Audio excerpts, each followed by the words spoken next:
وقال الله تعالى في كلام المجيد والفرقان الحميد واستغفر الله إن الله غفور رحيم प्यारे हाजिरीन मजलिस उपस्थित दिनदार इस्लाम दरदी আমার মুরব্বী বাপজান চাচাজান গনেরা জওয়ান যুবক আমার ভাইজানেরা উলামায়ে হযরত হাফিজে কুরআন আগত মেহমান মাঝে মাঝে বসে থাকা স্নেহের কচি কচি বাচ্চা দূরে বসে থাকা পর্দার অন্তরালে অবস্থিতা পর্দানিশিনা ধার্মিকা আমার মা ও বোনেরা আল্লাহ পাকের দরবারে খাস শুকর আমরা কেউই যোগ্য নয় রব্বুল আলামিন আমাদের উপরে ইহসান করে এই কঠিন ঠান্ডাতে গরম বিছানা থেকে দূরে সরিয়ে এই নিয়ামতপূর্ণ জান্নাতের টুকরায় আমাদের মতন গুনাহগারগুলোকে আল্লাহ বসার ইজাজত দিয়েছেন এর জন্য আল্লাহ পাকের দরবারে আমরা সবাই মিলে শুকরিয়া আদায় করি বলি আলহামদুলিল্লাহ। আজ এই ওয়াজের মজলিস মাই মুরব্বীদের সবরে শ্রেণীর উদ্দেশ্যে, কথা ঠিক না বে ঠিক বলেন? কারো আব্বা চলে গেছেন, কারো আম্মা চলে গেছেন, জায়গা জমি বিষয় সম্পত্তি সব রেখে দিয়ে খালি হাতে তারা ইহকাল ছেড়ে পরকালে পাড়ি দিয়েছেন, দুনিয়া থেকে চলে গেছে। যারা চলে গেলেন চলে গেলেন, আর নয়, আল্লাহ দুনিয়ায় একবার উকিটা মারতেও দেবে না। এবার আমাদের যাওয়ার পালা এসেছে, এবার আমাদের কবর হবে, এবার আমাদের জানাজা হবে, এবার আমাদের গোসল হবে, এবার আমাদের নাম মাইকে হাঁকবে, এবার আমাদের মওত হবে। আল্লাহ পাক বলছেন কোরআন শরীফের মধ্যে, সুম্মা ইউমীতুকুম, আমি আল্লাহ তোমাদের মেরে দেব। কাইফা তাকফুরুনা বিল্লাহি ওয়া কুনতুম আমওয়াতান ফাহইয়াকুম সুম্মা ইউমীতুকুম, আমি তোমাদের মেরে দেব। সুম্মা ইউহয়িকুম, আমি আবার জিন্দা করব। আল্লাহ আমাদের মেরে দেবেন, মেরে দেওয়ার পরে আল্লাহ আমাদের কি করবেন? আবার জিন্দা করবেন। এই যে এটা চির জিন্দা, আর কোনোদিন হবে না। অনন্তকাল বান্দা জীবিত থাকবে। মওতকে মেরে দেয়া হবে, মওতকে মেরে দেয়া হবে, আর মওত কোনোদিন হবে না। আমরা যে মরবো, আমরা যে আখিরাতে যাব, ওখানেও জীবন আছে, ওখানেও জীবন আছে। যেমন আমাদের আগে একটা জীবন ছিল, এই যে জীবনে আমরা পড়েছি, এর আগে আমাদের একটা জীবন ছিল। কুরআন শরীফ আল্লাহ পাক বলছেন, আমাদের ঘরে আল্লাহ জিজ্ঞাসা করেছিলেন, আমরা ওখানে ছিলাম, আমাদের সঙ্গে আল্লাহ কথা বলেছেন, আমরা আল্লাহর সঙ্গে কথা বলেছি। আল্লাহ আমাদের প্রশ্ন করেছিলেন, আলাস্তু বিরাব্বিকুম, আমি কি তোমাদের রব নয়? তখন আমরা সবাই জবাব দিয়ে বলেছিলাম, ক্বালু বালা শাহিদনা, কেন নয়, আমরা সাক্ষী দিচ্ছি আপনিই তো আমাদের রব। আমরা আল্লাহর সাথে কথা বলেছি, আমরা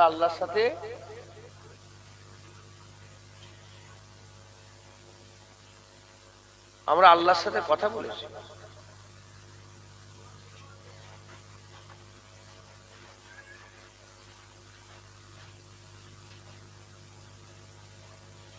বসেন বসেন বসেন, বসে পড়েন বসে পড়েন। মাশাআল্লাহ, আপনারা কোথায় ছিলেন সব? হ্যাঁ, বসে পড়েন। আমরা আল্লাহর সাথে কথা বলেছি, একটু চিন্তা করে দেখতে পারেন, ভাবছেন আপনারা? আমরা আল্লাহর সাথে কথা বলেছি। ওটা আমাদের রুহানি শাকাল ছিল। কি ছিল বলেন? আলামে আরওয়াহ। আলামে আরওয়াতে আমরা আল্লাহর সাথে কথা বলেছি। আল্লাহ পাক কুরআন শরীফে কসম খেয়েছেন, ওয়াত্তিন ওয়াজ্জাইতুন ওয়াতুর সিনিনা ওয়া হাযাল বালাদুল আমিন। ওয়াত্তিন, তিন ফলের কসম, জাইতুন, জাইতুনের কসম। এর আবার গায়েবী মানে মানে বাতিনি মানে আবার আলাদা আছে। তিনের কসম, জাইতুনের কসম, অতুরে সিনিনা, তুরে সিনা, তুর পর্বতের কসম, ওয়াহাজাল বালাদিল আমিন, এবং হুজুর পাকের জন্মভূমির কসম। চার কসম কি আল্লাহ পাক বলছেন, লাকাদ খালাকনাল ইনসানা ফি লাকাদ খালাকনাল ইনসানা ফি আহসানি তাকওয়িম। আমি মানুষকে সবচেয়ে সুন্দর আহসান করে দুনিয়ায় পাঠিয়েছি। একবার জোরে বলেন সুবহান। এই যে আল্লাহ চার কসমকে মানুষকে সুন্দর বলেছে, এটা মানুষের এই জাহিরি নয়, মানুষের রুহানি। মাথায় ঢুকছে, জাহিরি তো আমাদের হাল দেখতে পাচ্ছেন তো, কি আমাদের অবস্থা কি বুঝতে পারছেন না? এই তো জুনায়েদের চকচকে চেহারা, এক রাতের গুনাহ জেনে গেলে থুতু ফেলবেন মুখে, চেহারা চকচক, সাদা জামা, সাদা টুপি, আবার দু জানু হয়ে বসে পড়েছে। আরে বাপ তো বড় আল্লাহ।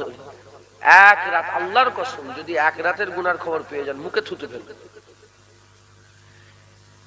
কিন্তু রূহ সাফাফ, রূহ পাক, রূহ আল্লাহর জন্য বেচেন। কেন? রূহ তো দুনিয়ায় পয়দাই হয়নি, আমরা দুনিয়ায় পয়দা হয়েছি, রূহ তো আখিরাত থেকে এসেছে। আমরা পুরুষের সিদ্ধার ভিতর থেকে এক ফোঁটা পানি, মায়েদের পাঁজরের ভিতর থেকে এক ফোঁটা পানি, দুটো পানি মিশ্রণ হয়েছে, ওই মিশ্রণে নুতফা হয়েছে, নুতফা থেকে আলাকা হয়েছে, আলাকা থেকে লুতরা হয়েছে, ওখান থেকে গোস্ত, ওখান থেকে আবায়ব আল্লাহ তৈরি করেছে, নতুন সৃষ্টি মানুষ করে দুনিয়ায় পাঠিয়েছে। রূহ আখিরাত থেকে এসেছে। যেখান থেকে রূহ এসেছে ওই জায়গাটা আল্লাহর কুরবাত ছিল। আমার ভিতরে যে রূহটা আছে, ওই রূহটা আল্লাহর করিবের ছিল, আল্লাহর রাজাইর আশা করত, আল্লাহর দিদারের আশা করত, আল্লাহর জিকিরে মগ্ন থাকত। ওখান থেকে আল্লাহ যখন আলাদা করে জুনায়েদের মধ্যে ঢুকিয়ে দিল, বাস রূহ একা হয়ে গেল। রূহ কি হয়ে গেল? একা। আল্লামা রুম রহমাতুল্লাহ আলাইহ মাসনাবি শরীফের প্রথম অধ্যায়ে প্রথম চ্যাপ্টারতেই এই রূহের ব্যাপারে বর্ণনা করতে গিয়ে বলেছেন যে বাঁশি, জানেন তো বাঁশি আপনারা? আগে সব বাঁশি বিক্রি করতে আসতো না, বাঁশির দেখবেন অনেক রকমের আওয়াজ হয়, বাঁশির অনেক বেদনা, বাঁশির অনেক দুঃখ কষ্ট, ওর ভিতরে অনেক সুর আছে, আছে না নেই বাঁশি? আল্লামা রুম বলছে এই বাঁশি কি বলছে? বাঁশি তার দুঃখের কথা শোনাচ্ছে, কারণ সে ছিল বাঁশ ঝাড়ে, একসাথে সবাই ছিল, ওখান থেকে তাকে আলাদা করে সিঙ্গেল করে নেওয়া হয়েছে, তাই সে তার দুঃখের কথা শোনাচ্ছে। এটা উদাহরণ দিয়েছেন, আসল কথা রূহ সে তার দুঃখের কথা শোনাচ্ছে, সে আমাদের ঘরে আওয়াজ দিচ্ছে। রূহ আমাদের ভিতরে কি দেয়? আওয়াজ দিচ্ছে, আওয়াজ দেয়।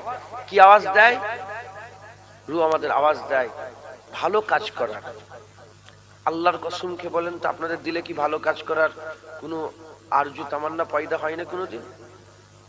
ওইটাই তো রূহ, ওইটাই তো ইলহাম, ওটাই তো মুলহামের মাধ্যমে রূহ, আল্লাহ রূহকে দিয়ে আপনাকে ডাকছে, আসো নামাজের দিকে, আসো হারাম ছেড়ে দাও, আসো হজের দিকে, আসো তাকওয়ার দিকে, আসো তাহারাতের দিকে, আসো ইবাদতের দিকে। গান শুনছো, আসো ওখান থেকে ফিরে আসো। সবসময় রূহ আওয়াজ দেয়। রূহ সাফাফ। কিন্তু আল্লাহ মাফ করেন, আমরা রূহের আওয়াজ শুনতে পাই না, বাঁশির বেদনার আওয়াজ শুনতে পাই না। যাই হোক, আমার আল্লাহ আমাদের সেরা করেছেন। আমার আল্লাহ পাক, ওখানে একটা দুনিয়া ছিল, ওখান থেকে এই দুনিয়া এসেছি। অকুনতুমা মুআতান, তোমরা ছিলে মুর্দা, তোমরা ছিলে কি সকালে ছিলে? মুর্দা। কেন মুর্দা বলেছেন? এজন্যই মুর্দা বলেছেন কারণ আমাদের আকেলে জ্ঞানে বুদ্ধিতে ঢুকবে না। উল্টো দিকে আমার আল্লাহ পাক বলছেন ওয়ালা তাকুলু লিমান ইয়াকতালু ফি সাবিলিল্লাহি আমওয়াত, যারা নাকি আল্লাহ রাস্তায় শহীদ হয়ে মরে গেছে তারা মরা নয়, তারা কি? আমরা দেখছি গর্দান কেটে আলাদা, আল্লাহ কি বলছে বলেন বলেন? জিন্দা। গর্দান কেটে আলাদা, কিন্তু এটা কি? জিন্দা। এটা মাথায় ঢুকছে কি? এটা মাথায় ঢুকছে না, কিন্তু আল্লাহ পাক বলছেন জিন্দা। আমাদের ঈমান, আমাদের আকীদা কি? জিন্দা। মাথায় ঢুকবে না বলে আল্লাহ বলছে তোমরা ছিলে মুর্দা। মুর্দা হলে কথা বলতে পারে? তাহলে তো আমরা তো আল্লাহ পাকের কথাই জবাব দিয়েছি, আল্লাহ পাকের জিকির করেছি, আল্লাহ পাকের কথা শুনেছি। আমরা ছিলাম আলামে আরওয়াতে ফাহইয়াকুম, আমি তোমাদের জিন্দা করে দিয়েছি। এই যে জিন্দা।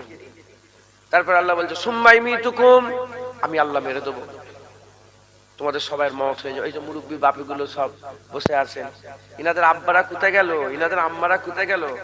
ওই যে ওখানে একটা বাচ্চাকে কোলে নিয়ে বসে আছে, হ্যাঁ, ও যেমন বুকের মধ্যে জড়িয়ে বসে আছে না, এই মুরব্বী বাপগুলো ইনাদের ঘর ইনার আব্বারা এরকম বুকের মধ্যে জড়িয়ে রাখতো। কথা ঠিক না ঠিক বলে? হ্যাঁ, কোথায় গেল? সারা দুনিয়া খুঁজে ফেলেন, আর নেই। সুম্মা ইমিতুকুম, আল্লাহ তাদের মেরে দিয়েছে। ও মেরে দিয়েছে বলে হয়ে গেল না, সুম্মা ইউহয়িকুম, আল্লাহ তাদের আবার জিন্দা করে দিয়েছে। সুম্মা ইলাইহি তুরজাউন, আমাদের সকলকে কিয়ামতে আল্লাহ দাঁড় করাবে, আল্লাহর কাছে আমাদের সকলকে ফিরে যেতে হবে। জোরে বলেন সুবহান। মুসলমানের ছেলেরাও, এ নবীর উম্মত উম্মতিরা, অনিবার্য সত্য, এর মধ্যে কোনো সন্দেহের অবকাশ নাই। যে ধর্মেরই মানুষ হোক না কেন, ধর্মে কত রকমের কত বিবাদ আছে, কত রকমের কত বিবাদ আছে। এ এটাকে মানে, ও ওটাকে মানে না, ও ওটাকে মানে, এ এটাকে মানে না। কিন্তু মওতের ব্যাপারে সব ধর্মের লোক ইজমা করেছে, সব ধর্মের লোকের একমত, মরে যেতে হবে, সবাই মরে যাবে, দুনিয়া থেকে বিদায় নিয়ে চলে যাবে। এ নবীর উম্মত উম্মতিরা, আমরাও দুনিয়া থেকে চলে যাব, আমাদেরও মওতের পালা এসে যাবে, আমাদেরও মওত হয়ে যাবে। শুধু মরলেই কি হবে? না, শুধু মরলে হবে না, মরার মতন মরতে হবে, মরার মতন মরতে হবে। শুধু মরে গেলে হবে না, মরার মতন মরতে হবে। কিভাবে মরতে হবে? 7 আয়াতওয়ালা একটা সূরা আল্লাহ কুরআন শরীফে নাযিল করেছে, যেটা আমরা নামাজের মধ্যে বারবার পাল্টে পাল্টে পড়ে। সেই সূরার নাম সূরা সিফাত, আর উম্মুল কুরআনও বলা হয় সূরা ফাতিহা। ওই সূরা ফাতিহাতে আমার আল্লাহ পাক আমাদের দিয়ে দোয়া চাওয়াচ্ছে, আমার বান্দারা আমার কাছে দোয়া চাও, ইহদিনাস সিরাতাল মুস্তাকিম, আল্লাহ আমাদের সোজা রাস্তা দান করে দেন, সোজা রাস্তা দান করে দেন। সোজা রাস্তা কোনটা প্রশ্ন জাগতে পারে, তাই আল্লাহ প্র্যাকটিক্যাল আমাদের ঘরে জানিয়ে দেওয়ার জন্য বলেছেন সিরাতাল লাযিনা আনআমতা আলাইহিম, ওই রাস্তা যে রাস্তায় আল্লাহ নিয়ামত প্রাপ্ত বান্দারা দুনিয়া থেকে চলে গেছে। আল্লাহ নিয়ামত প্রাপ্ত বান্দা কারা? আল্লাহ নিয়ামত প্রাপ্ত বান্দা কারা? মিনান নবিয়িনা ওয়াস সিদ্দিকিনা ওয়াস শুহাদা ওয়াস সালিহিন ওয়া হাসুনা উলাইকা রফিকা। আল্লাহ নিয়ামত প্রাপ্ত বান্দাদের সংখ্যা হচ্ছে 4 দল, নবীদের দল, সত্যবাদীদের দল, শহীদানদের দল, ওলিদের দল। এই 4 দল আল্লাহ নিয়ামত প্রাপ্ত বান্দাদের দল। আল্লাহ পাক বলছে দোয়া চাও, সোজা রাস্তা নিয়ামত প্রাপ্ত বান্দাদের রাস্তা। যদি আমরা সোজা রাস্তা তালাশ করতে চাই, নিয়ামত প্রাপ্ত বান্দাদের লক্ষ্য করতে হবে। নিয়ামত প্রাপ্ত বান্দাদের যদি আমরা লক্ষ্য করি, সোজা রাস্তা পেয়ে যাব। আর সোজা রাস্তায় পেয়ে গেলে ইনশাআল্লাহ আমাদের মরার মতন হবে, আমাদের মরা আল্লাহর জান্নাতি হয়ে যাবে। সোজা রাস্তা আল্লাহর দিদারে শেষ হচ্ছে, সোজা রাস্তা জান্নাতুল ফিরদাউসে শেষ হচ্ছে, সোজা রাস্তা জান্নাতুল নাঈমে শেষ হচ্ছে, সোজা রাস্তা জান্নাতে আদনে শেষ হচ্ছে, সোজা রাস্তা জান্নাতে রিজওয়ানে শেষ হচ্ছে, সোজা রাস্তা পুলসিরাতে সাওয়ারিতে শেষ হচ্ছে, সোজা রাস্তা হুজুর পাকের শাফায়াত সুপারিশিতে শেষ হচ্ছে। একবার জোরে বলেন সুবহান। এই সোজা রাস্তা আমাদের ধরে মরতে হবে, মরলে হবে না। গরু ছাগলও তো মরে, রাগ করছেন কথা? গরু ছাগলও তো মরে, মশা মাছিও তো মরে। হ্যাঁ, শুধু মরলে হবে না, এই সোজা রাস্তা ধরে মানুষের মতন মরতে হবে। যেমন হযরতে খাজা মাইনুদ্দিন চিশতি আজমিরি সোজা রাস্তায় ইন্তেকাল হয়েছিলেন। হ্যাঁ, যখন ইন্তেকাল হয়েছে ওনার কপালের উপর লেখা হয়ে গিয়েছিল খাজা হাজা হাবিবুল্লাহ মাতা ফি হুব্বুল্লাহ, আল্লাহর দোস্ত আল্লাহর ইশকে মারা গেছে। জোরে বলে। ইমামে আজম আবু হানিফা যখন ইন্তেকাল হয়েছিলেন সোজা রাস্তায় ছিলেন, ওনার বুকের উপরে লেখা হয়ে গিয়েছিল ফাদখুলি ফি ইবাদি ওয়াদখুলি জান্নাতি, যে ভালো কাজ করবে আল্লাহ তাকেই জান্নাত দান করবে। হযরত জুন্নুন মিসরি যখন ইন্তেকাল হয়েছিলেন ওনার কবরের উপরে লেখা হয়ে গিয়েছিল জুন্নুন হাবিবুল্লাহ মিনাশ শাওকে কাতিলুল্লাহ, জুন্নুন আল্লাহর দোস্ত, আল্লাহর খুশির জন্য জান কুরবান করে দিয়েছে। ইমাম বুখারী, হায়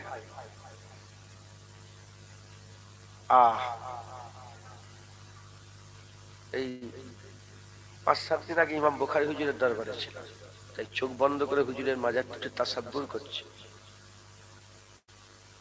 ইমাম বুখারী হুজুর যখন ইন্তেকাল হয়ে গিয়েছিলেন ওনার কবরের মাটিটা গোলাপি আসরের খুশবু হয়ে গিয়েছিল। আমি গিয়েছি -4 ডিগ্রি ইমাম বুখারী হুজুরের দরবারে, শুধু বরফ আর বরফ, চতুর্দিকে শুধু বরফ পড়ে আছে, জানো, জান্নাতের একটা টুকরা। আমি কি করেছি, ধুলো তো পাইনি, দেখি বরফ বরফ তুলেছি, বরফ তুলে মুখে মেখে নিয়েছি। কথা ঠিক না বেঠিক বলে? আল্লাহর ওলিদের দরবারে ধুলো আমাদের তো মাথার তাজ।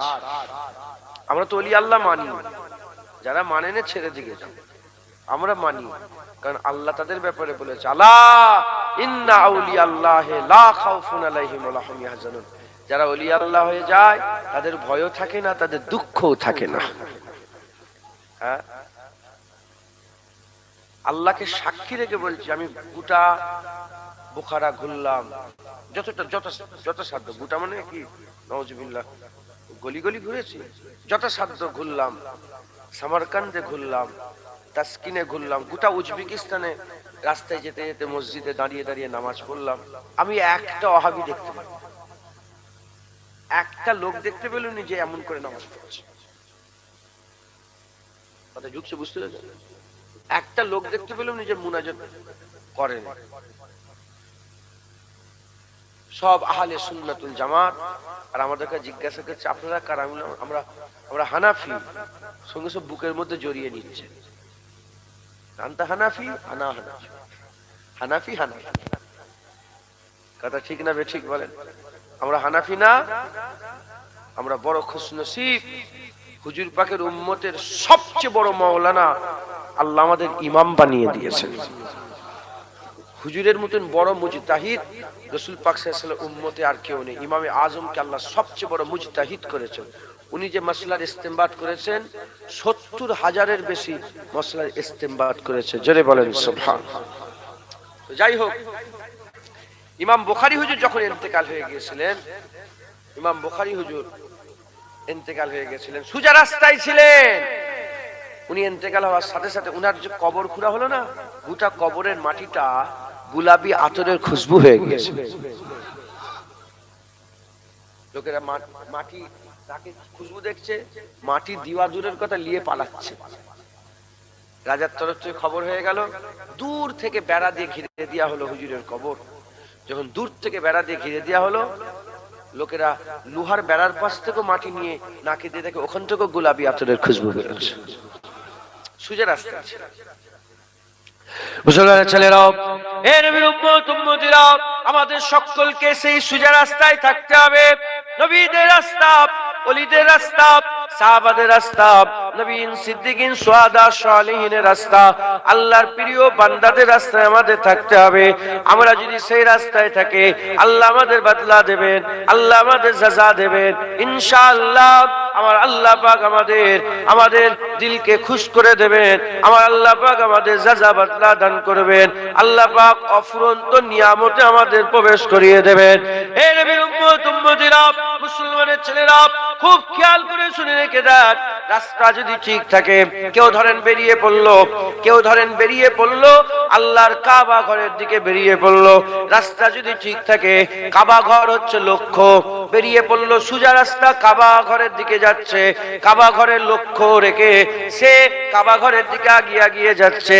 এই কাবা শরীফের দিকে যাওয়া পাশে করেও যাওয়া যায়, এই কাবা শরীফের দিকে হেঁটেও যাওয়া যায়, এই কাবা শরীফের দিকে প্লেনে করেও যাওয়া যায়, এই কাবা শরীফের দিকে আর সাইকেলে করেও যাওয়া যায়, এই কাবা শরীফের দিকে পানির জাহাজেও যাওয়া যায়, হেঁটেও যাওয়া যায়, প্লেনে করেও যাওয়া যায়। ফারাক এটুকুন হবে, সোজা যদি রাস্তা ঠিক যদি থাকে, প্লেনে করে গেলে সে আগে 6 ঘন্টায় পৌঁছে যাবে, হেঁটে গেলে 6 মাসে পৌঁছাবে। রাস্তা যদি ঠিক থাকে, প্লেনে চেপে গেল কাবায় যাওয়া যাবে, হেঁটে গেল কাবায় যাওয়া যাবে, এর মধ্যে কোনো সন্দেহ নেই। এ নবীর উম্মতিরা, ফারাক কিসের ফারাক? ফারাক সময়ের।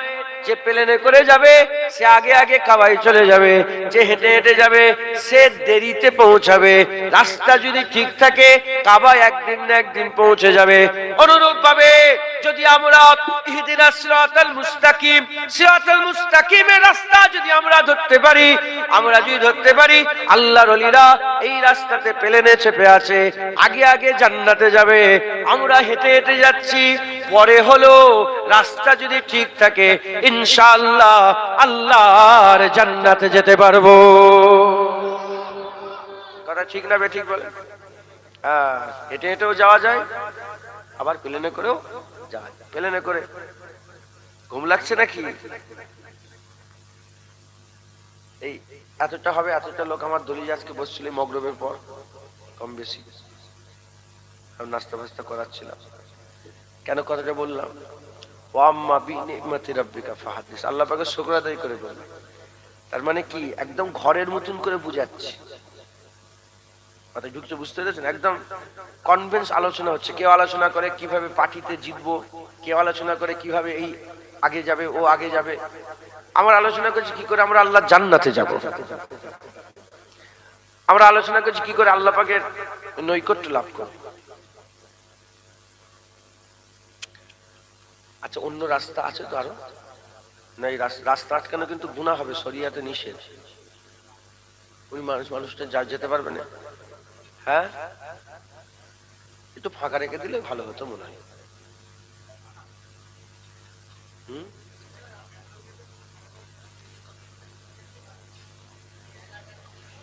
তোমরা কি ধরেছো গো? কোথা থেকে তোমরা খবর পেলে? এত ঠান্ডায় আসে, কি সমস্যা বলো? আচ্ছা যাক, ইসলামের রাস্তা আটকানো কি নিষেধ। 3 জায়গায় নামাজ পড়া হারাম। ক জায়গায়? পায়খানাতে, কবরের ওপরে, আর একটা কোথায়? রাস্তায়। রাস্তায় নামাজ পড়া কি হারাম। কোন নামাজটা? একটা মসজিদে নামাজ পড়তে কাতার চলে গেছে রাস্তায়, ওটা নয়। হঠাৎ রাস্তায় গিয়ে আল্লাহু আকবার নামাজ পড়া যাবে, নিষেধ। অতএব ঢুকছে, বুঝতে পেরেছেন? অতএব খুব সাবধানে।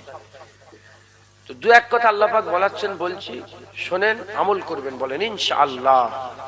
আমি কিন্তু এই গ্রামের ব্যাপারে অনেক কিছু শুনেছি, আমাকে শোনানো হয়েছে, সেগুলোও সব বলবো। জোয়ান ছেলেরা একটু বদমাইশ করছে এইখানকার। হ্যাঁ, তাই তো? বাপজানেরা ঠিক বলছে না ভুল বলছে? জোয়ান ছেলেরা একটু বদমাইশি করছে, বলবো। দেখেন, আল্লাহ মাফ করেন, ডাক্তার প্রেসক্রিপশন লিখে দেবে, সে ওষুধটা কিনে খেতে হবে। তো যদি না খাও তাহলে রোগ ভালো হবে? আমল করতে হবে, নাহলে কোনো ফায়দা হবে না। হ্যাঁ হবে, যতক্ষণ থাকবেন ততক্ষণ সব আল্লাহ দিবে, উঠে গেলে যাকে তাই। বলেছেন ভালো মজলিস আতরের দোকান, যেমন আতরের দোকানে গেলেই খুশবু পাওয়া যায়, মাল কেন না কেন খুশবু পাওয়া যায়, এই ওয়াজের মজলিসে বসলেই কাইফিয়াত পয়দা হয়। আমল করো না করো, আতরের দোকানে বসেছেন, কিন্তু 2-4টে যদি আতর সাথে করে নিয়ে যেতে পারেন না, ঘরে বসে বসেও খুশবু পাবেন। মাথায় ঢুকছে, বুঝতে পেরেছেন? তো যাই হোক, সোজা রাস্তা আমাদের ধরতে হবে, কারণ আমরা সবাই যদি সোজা রাস্তা আমাদের থাকে, আমি এখান থেকে ফুলপুরা শিবে যাবো, আমি হেঁটে হেঁটে যেতে পারবো না? গাড়ি লেগে গেলে তাড়াতাড়ি যাওয়া যাবে, হেঁটে হেঁটে গেলে দেরি হবে, কিন্তু রাস্তা যদি ঠিক থাকে একদিন না একদিন পৌঁছে যাবে। কথা ঠিক না? আমরাও যদি সোজা রাস্তাটাই থাকি ইনশাআল্লাহ একদিন না একদিন পৌঁছাবো। এজন্য তাহলে সুন্নাতুল জামাতের আকীদা, শিরক ব্যতীত সমস্ত গুনাহ আল্লাহ চাইলে মাফ করে দিতে পারেন। শিরক করলে মাফ হবে না, শিরক ব্যতীত সমস্ত গুনাহ আল্লাহ চাইলে মাফ করে দিতে পারেন। মুসলমানের ছেলেরা, এর উম্মত উম্মতিরা, তাই আমাদের সকলকে ওলিয়া উলিয়াদের রাস্তা ধরতে হবে। নবীন, সিদ্দিকিন, শুহাদা, সালেহ, এক কথায়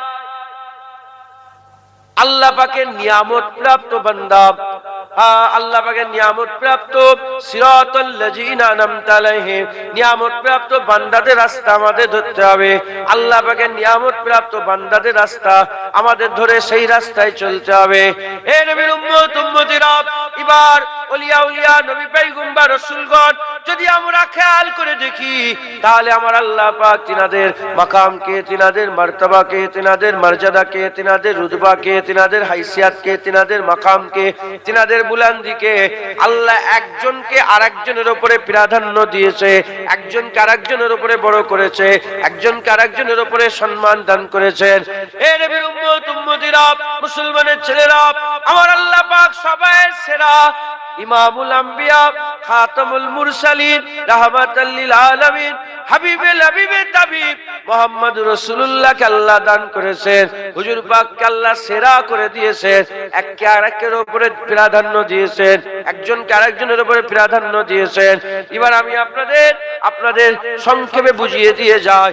আমার আল্লাহ পাক একজনকে আরেকজনের উপরে প্রাধান্য দিয়েছে, ঠিকই কথা, কিন্তু একটা আমল ছিল যেটা নবীরাও করেছে, সত্যবাদীরাও করেছে, শহীদানরাও করেছে, ওলিরাও করেছে। একটা আমল সবার মধ্যে বিদ্যমান ছিল, একটা আমল সবার মধ্যে সামঞ্জস্য ছিল, একটা আমল সবাই করেছে, নবীরাও করেছে, ওলিরাও করেছে, গৌসেরাও করেছে, কুতুবেরাও করেছে, আব্দালেরাও করেছে, তাবকায়ে মালামাতিয়া ফকিরেরাও করেছে, সবাই করেছে। আমরা যদি সেই আমলটা করি ইনশাআল্লাহ আমার আল্লাহ পাক যেমন তিনাদের সাজা দিয়েছেন, বদলা দিয়েছেন, ইনশাআল্লাহ আমাদের ঘরেও আমার আল্লাহ পাক সাজা বদলা দান করে দেবে। বলেন ইনশাআল্লাহ। উদাহরণস্বরূপ এখানটা একটা কিছু পিছনে যাবেন, এই জায়গাটায় কমিটির লোক, আপনারা কমিটির লোক, আপনার কমিটি নাকি? কমিটির লোক কি আছে? তোমরা কমিটির লোক? কে ছেলে বলো দেখি, বলো কি কথা, বলেন, বলতে হবে। এদিকে ওখানটা একটা কিছু বিছিয়ে দাও তো, মানুষগুলো বসো, চট দিয়ে দাও। ওমাইয়া তাওয়াক্কাল আলাল্লাহি ফাহুয়া হাসবুন, যে আল্লাহর উপর ভরসা করে তার জন্য কে যথেষ্ট? বলেন আল্লাহই যথেষ্ট। জোরে বলেন আল্লাহই যথেষ্ট। হুজুর পাককে জিজ্ঞাসা, ইয়া রাসূলুল্লাহ ভরসা কাকে বলে? হুজুর পাক বলেন ছাগলের দড়ি, উটের দড়ি খুঁটোই বেঁধে ভরসা, দড়ি খুলে ভরসা নয়, দড়ি খোলা আর আল্লাহর উপর ভরসা না, মিথ্যু। দড়ি ভালো করে বেঁধে ফেলতে হবে, বেঁধে আল্লাহর উপর ভরসা করতে হবে। সব ভর্তি হয়ে গেছে তো, আরেকটা চট বিছিয়ে দি আল্লাহর উপর ভরসা, আল্লাহ ভরিয়ে দেবে ইনশাআল্লাহ। বলেন ইনশাআল্লাহ। তাই চটটা বিছিয়ে দেন। আল্লাহ পাক একজনকে আরেকজনের উপর প্রাধান্য দিয়েছেন। হযরতে ইব্রাহিম বিন আদহাম আল্লাহ পাকের কাবায় গিয়েছিলেন যখন, প্রতিটা কদমে 2 রাকাত নফল নামাজ পড়ে 14 বছর ধরে প্রতিটা কদমে 2 রাকাত নফল নামাজ পড়ে আল্লাহর কাবায় গিয়ে পৌঁছেছেন। আপনি জীবনে কারো শুনেছেন এরকম? বলেন। আমি তো শুনিনি, আমি জীবনে শুনিনি যে কেউ কোনো ওলিয়া উলিয়া এরম ভাবে গেছে আল্লাহর কাবায়। একমাত্র কে আমার জ্ঞানে, আমার জানাই একমাত্র কে? হযরত ইব্রাহিম বিন আদহাম রাহমাতুল্লাহ আলাইহি। একটা করে পা ফেলেছে 2 রাকাত নামাজ, আরেকটা করে পা ফেলেছে 2 রাকাত নামাজ। যেতে কতক্ষণ সময় লাগলো? 14 বছরে একটা পা এমন ফেলেনি, একটা পা এমন ফেলেন যে পায়ে 2 রাকাত নফল নামাজ আদায় করেন নে। এই আমল করতে পারবেন? আরে বলেন বলেন, এটা কি সম্ভব হবে? এমন করে আল্লাহর কাবায় যেতে পারবেন? সম্ভব কি হবে কি না? আবার হতেও পারে আল্লাহ পাকের হুকুম, আল্লাহ পাক যদি কাউকে দিয়ে করিয়ে নেয় হতেও পারে। কিন্তু আমি বলছি এটা কি আপনার মাথায়, এটা কি করতে পারবে? এটা কি সবাই করেছে? তাহলে এই আমলটা সবার মধ্যে ছিল না, ছিল না। হযরতে রাবিয়া বাসরি একটা করে সিজদা দিয়েছে, আগিয়ে গেছে, আরেকটা সিজদা দিয়েছে, আগিয়ে গেছে। 7 বছর ধরে সিজদা দিয়ে দিয়ে আল্লাহর কাবায় গেছে। যারা হবে না সুবহানাল্লাহ। 7 বছর ধরে সিজদা দিয়ে দিয়ে আল্লাহর কাবায় গেছে। বলেন, আর শুনেছেন এটা কি সবাই করেছে? এরকম নেই, এটা সবার মধ্যে নেই। হযরতে মনসুর হাল্লাজ প্রতি রাত্রির বেলাতে 1000 রাকাত করে নফল নামাজ আদায় করেছে। এটা কি সবাই করতে? সব ওলিয়া আউলিয়ারাম করেছে? জলসা মাহফিলের ভিডিওটা আপনাদের কাছে কেমন লাগলো? ভালো লাগলে লাইক করবেন, লাগলে সাবস্ক্রাইব করুন, চ্যানেলটা পাশে থাকুন। আর কিন্তু কমেন্টে লিখতে ভুলবেন না কেরম হয়েছে ভিডিওটা আপনার।